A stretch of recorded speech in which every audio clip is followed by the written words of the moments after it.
ఈనాటి కార్యక్రమంలో శ్రీ ఐఎల్ఎన్ చంద్రశేఖరరావు గారి సూక్తులు వింటారు.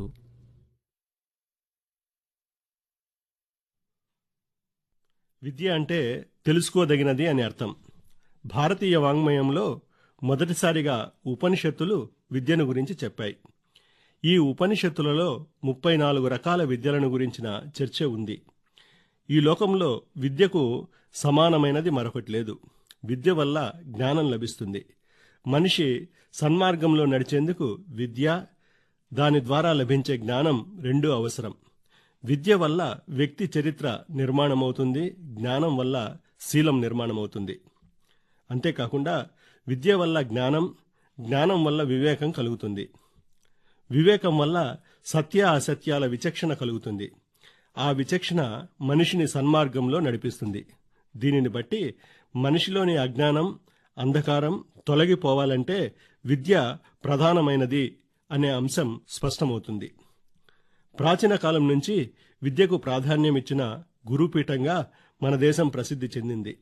ప్రాచీన కాలంలో విద్య కోసం ఇంటిని, భౌతిక సుఖాలను వదిలివేసి అరణ్యంలోని గురువుల ఆశ్రమాలలో నివసిస్తూ జ్ఞాన సముపార్జన కోసం కృషి చేసేవారు.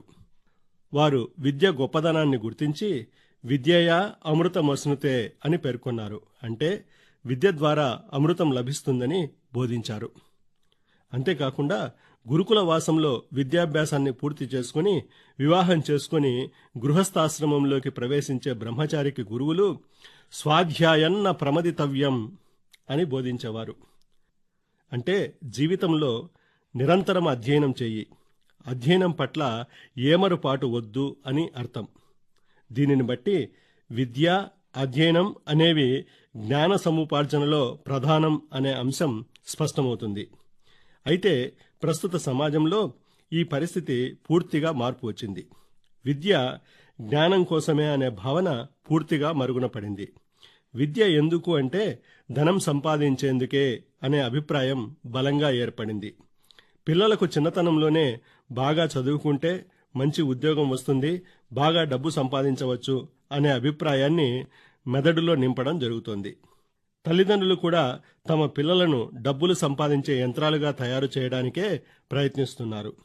ఇలా విద్య ప్రధాన ప్రయోజనం ధన సంపాదనే అనే అభిప్రాయం బలపడడం వల్ల ప్రస్తుత సమాజంలో విద్య కూడా వ్యాపార రంగంలో ఒకటిగా మారిపోయింది. దీనితో విద్యారంగం కలుషితమయ్యే పరిస్థితి ఏర్పడింది. అయితే మన ధర్మాన్ని పరిశీలిస్తే ఎందరో విద్యా ప్రయోజనాన్ని, పరమార్థాన్ని చాటి చెప్పారు. విద్యా దదాతి వినయం, వినయాత్ యాతి పాత్రతః, పాత్రత్వాత్ ధనమాప్నోతి, ధనాత్ ధర్మం తత్సుఖం అని నారాయణ పండితుడు తన హితోపదేశంలో పేర్కొన్నారు. అంటే విద్య వినయాన్ని ప్రసాదిస్తుంది, వినయం వలన అర్హత కలుగుతుంది, వినయాల వలన ధనం కలుగుతుంది, ఆ ధనం ద్వారా ధర్మ నిరతి తర్వాత సుఖం కలుగుతాయని అర్థం. దీనిని బట్టి విద్య వల్ల వినయం రావాలి. వినయం అనే మాటకు విధేయత అనే అర్థమే కాక జ్ఞానం అనే అర్థం ఉంది. జ్ఞానాన్ని సంపాదించిన వాడు సర్వకాలాల్లో వర్ధిల్లుతాడు. 20వ శతాబ్దం చివర యునెస్కో వారు ఏర్పాటు చేసిన ఒక విద్యా commission learning the treasure within అనే నివేదికను సమర్పించింది. ఆ నివేదికలో 21వ శతాబ్దంలో నేర్చుకోవడం అనేది 4 సూత్రాలపై ఆధారపడి ఉంటుందని పేర్కొంది. తెలుసుకోవడం కోసం నేర్చుకోవడం, చెయ్యడానికి నేర్చుకోవడం, నువ్వుగా ఉండడానికి నేర్చుకోవడం, కలిసిమెలిసి బతకడం నేర్చుకోవడం అనేవి ఆ 4 సూత్రాలు. వీటిలో కలిసిమెలిసి బతకడం నేర్చుకోవడం ఎంతో ముఖ్యమైంది. వేల సంవత్సరాల క్రితమే మన ఉపనిషత్తులలో సమాజంలో కలిసిమెలిసి పరస్పర సహకార భావంతో జీవించాలని చెప్పాయి. వీటన్నింటినీ బట్టి విద్య పరమార్థం కేవలం ధన సంపాదన కాదని గ్రహించి జ్ఞాన సముపార్జన అనే విషయాన్ని ఎల్లప్పుడూ గుర్తుపెట్టుకుంటే మనం నేర్చుకున్న విద్యకు సార్థకత చేకూరుతుంది. సర్వే జనా సుఖినో భవంతు. సూక్తి రత్నావళి విన్నారు. వ్యాఖ్యాత డాక్టర్ ఐఎల్ఎన్ చంద్రశేఖరరావు గారు.